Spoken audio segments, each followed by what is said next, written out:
Assalamu alaikum wa rahmatullah, j'espère que vous allez bien. Après avoir abordé le thème de l'espoir en la miséricorde d'Allah dans la sourate Az-Zumar, nous nous tournons aujourd'hui vers la sourate Le Pardonneur qui approfondit cette thématique. Révélée à la Mecque, cette sourate contient 85 versets et explore également d'autres thèmes essentiels, alors ne quittez pas car on en parle tout de suite après la petite intro.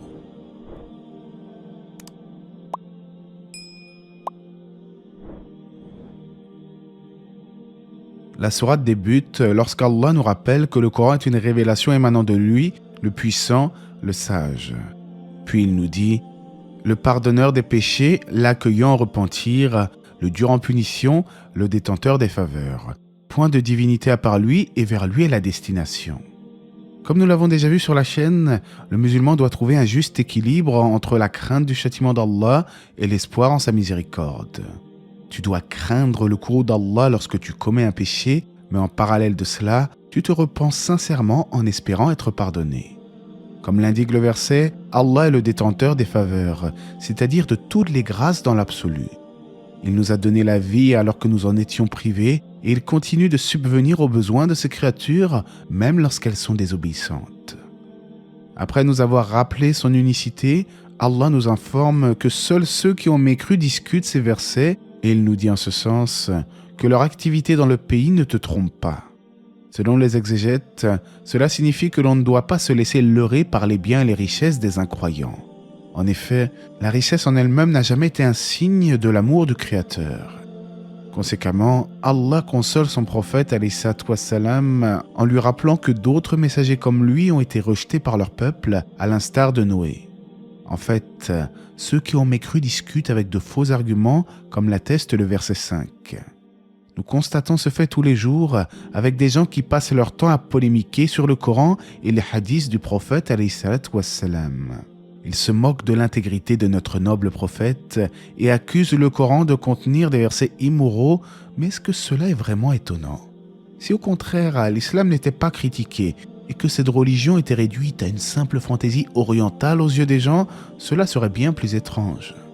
Cependant, le fait que les diables ne perdent aucune occasion pour semer la haine et l'aversion dans le cœur des hommes renforce le caractère véridique de l'islam et la concrétisation de la parole d'Allah, et ils ont discuté de faux arguments pour rejeter la vérité.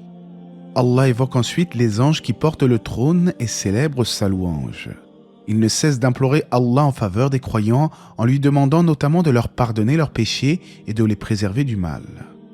Allah nous dit au verset 10 « À ceux qui n'auront pas cru, on proclamera « L'aversion d'Allah envers vous est plus grande que votre aversion envers vous-même lorsque vous étiez appelés à la foi et que vous persistiez dans la mécréance. » Selon Ibn Kathir, ce sont les anges qui interpelleront à haute voix les incroyants afin de leur annoncer que l'aversion d'Allah est pire que leur aversion envers eux-mêmes. En effet, comme l'expliquent les exégètes, l'aversion d'Allah pour les égarés lorsque la foi leur était proposée ici-bas est pire que l'aversion qu'ils auront de leur propre personne lorsqu'ils comprendront que leur refus sera le feu. Les incroyants demanderont alors à Allah s'il y a un moyen de sortir de l'enfer, mais aucune excuse ne sera acceptée d'eux, et il en est ainsi, car lorsqu'Allah était invoqué seul sans associé, vous ne croyez pas, et si on lui donnait des associés, alors vous croyez.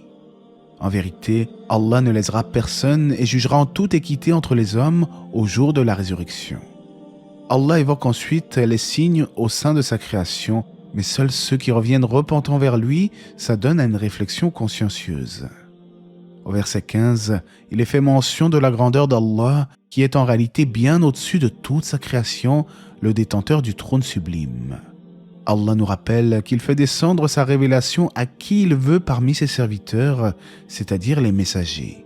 Quant au verset 16, il nous dit au sujet du jour dernier « À qui appartient la royauté aujourd'hui ?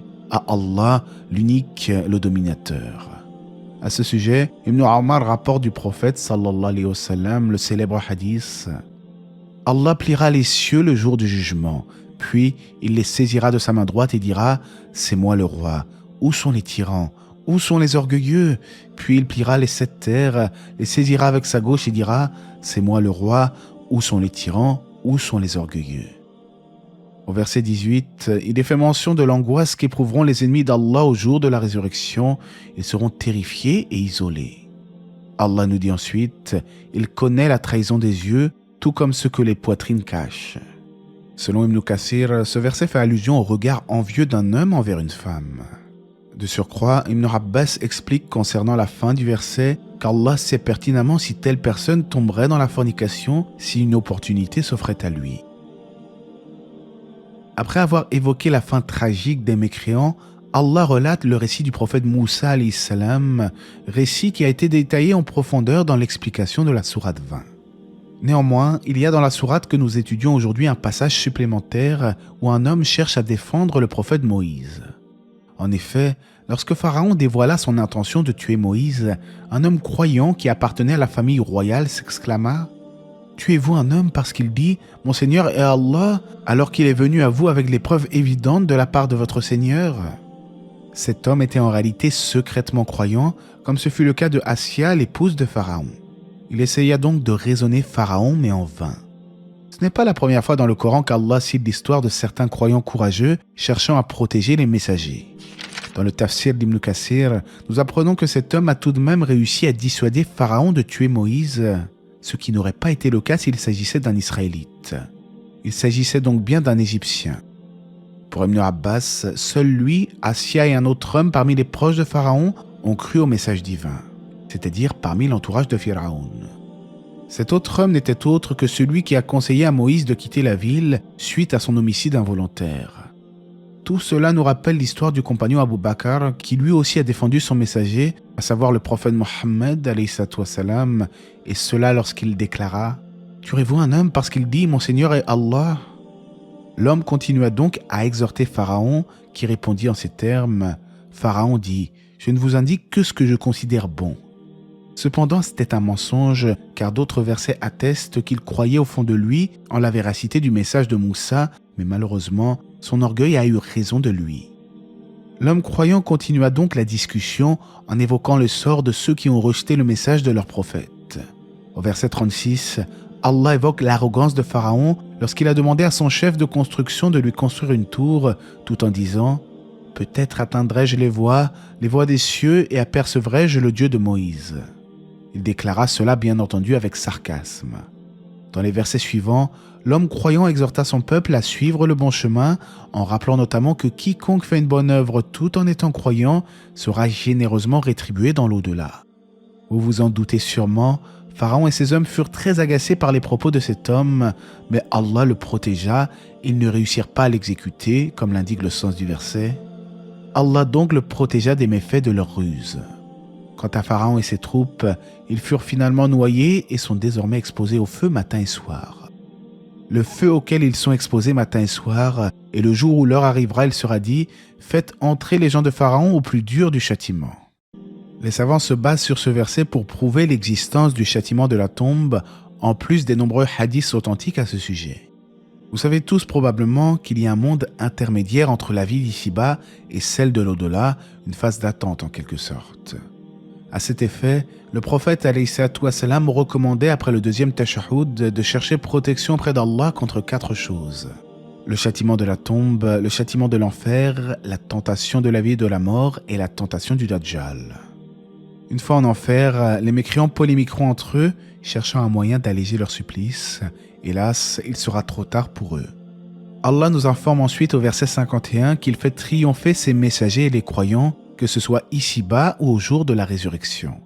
Si certains rétorquent en disant « Oui, mais certains prophètes n'ont-ils pas été tués par leur peuple ?» On peut répondre en disant que la victoire mentionnée ne concerne que certains d'entre eux. On peut aussi argumenter en disant que les ennemis de ces prophètes tués ont finalement été vaincus, comme ce fut le cas des assassins de Yahya par exemple. Après nous avoir rappelé la guidée accordée au prophète Moïse, Allah s'adresse à son prophète Mohammed alayhi salam en disant « Endure donc, car la promesse d'Allah est vérité, implore le pardon pour ton péché et célèbre la gloire et la louange de ton Seigneur, soir et matin. » Le verset 56 nous dit que ceux qui polémiquent au sujet des versets du Coran sont emplis d'orgueil, ils n'atteindront pas leur but. Allah nous exhorte donc à chercher protection près de lui contre la condition de ce genre de personnes. Ensuite, Allah nous rappelle que la création des cieux et de la terre est encore plus grandiose que la création des hommes. J'avais déjà commenté ce verset dans les épisodes précédents au sujet de la résurrection. En effet, les polythéistes à l'époque du prophète ne reniaient pas forcément l'existence d'Allah, mais plutôt la résurrection des tombes et la véracité du message coranique. C'est pour cela qu'Allah cite régulièrement dans le Coran des paraboles claires et sans équivoque sur sa capacité à ressusciter les morts, tout en mettant en garde contre le polythéisme. C'est alors qu'Allah évoque les signes au sein de sa création, tout en nous rappelant qu'il donne la vie et la mort, et il a juste à dire « soit » pour qu'une chose se produise. Conséquemment, Allah menace d'un sévère châtiment tous ceux qui ne suivent pas ses révélations. Puis il dit au verset 77 « Endure donc, la promesse d'Allah est vraie, que nous te montrions une partie de ce dont nous les menaçons, ou que nous te fassions mourir avant cela, c'est vers nous qu'ils seront ramenés. » Le passage qui dit « que nous te montrions une partie de ce dont nous les menaçons », c'est bel et bien réalisé. En effet, les polythéistes mécois ont perdu, car les musulmans ont libéré la Mecque du vivant du messager d'Allah, alayhi salatu wassalam. Après cela, Allah s'adresse à son prophète en lui disant qu'il lui a été révélé le récit de prophètes connus, mais cependant, il ne lui a pas tout raconté. Il en est dont nous t'avons raconté l'histoire, et il en est dont nous ne t'avons pas raconté l'histoire. Certaines sources islamiques indiquent qu'il y a eu 124 000 prophètes sur terre. Juste après, Allah mentionne à nouveau les signes au sein de sa création, comme les bestiaux qui sont utiles aux hommes, ainsi que la sinistre fin de ceux qui ont mécru. Au verset 83, il est dit que lorsque les messagers délivraient des preuves claires, les mécréants exultaient les connaissances qu'ils avaient. Plus contemporainement, on peut aussi constater que ceux qui s'attellent à tenter de discréditer l'islam se considèrent particulièrement intelligents, plus malins que les musulmans. Il m'est déjà arrivé d'entendre des islamophobes rabaisser les musulmans en prétendant que seuls ceux qui ont un QI inférieur à 75 peuvent croire au Coran et aux hadiths. Beaucoup ajoutent même que les musulmans n'auraient que très peu de connaissances scientifiques. Telle est l'arrogance de ces gens pleins de suffisance, ce qui montre bien que de tout temps, les gens cherchent à attaquer notre belle religion, mais Allah nous garantit qu'il parachèvera sa lumière, n'en déplaise aux mécréants. La sourate se termine avec le verset 85, « Mais leur croyance, au moment où ils eurent constaté notre rigueur, ne leur profita point. » Cela nous rappelle le cas de Pharaon qui a fait mine de croire au moment où le châtiment s'abatta sur lui. En effet, il est inutile de proclamer la foi uniquement lorsque le châtiment se manifeste aux affres de la mort. Aujourd'hui, nous avons vu ensemble ce qu'il en est de la grande miséricorde d'Allah qui pardonne tous les péchés à condition de se repentir sincèrement et d'avoir l'intention de ne pas recommencer. Allah relate dans cette sourate l'histoire de ce croyant sincère qui tenta de raisonner Pharaon et ses hommes. La sourate évoque également le cas de ceux qui polémiquent au sujet du Coran, un phénomène intemporel. Et Allah sait mieux, j'espère que ce rappel vous aura été profitable. N'hésitez pas à vous abonner afin de ne rien manquer des prochaines publications et que la paix et les bénédictions d'Allah soient sur le prophète, sa famille et ses compagnons.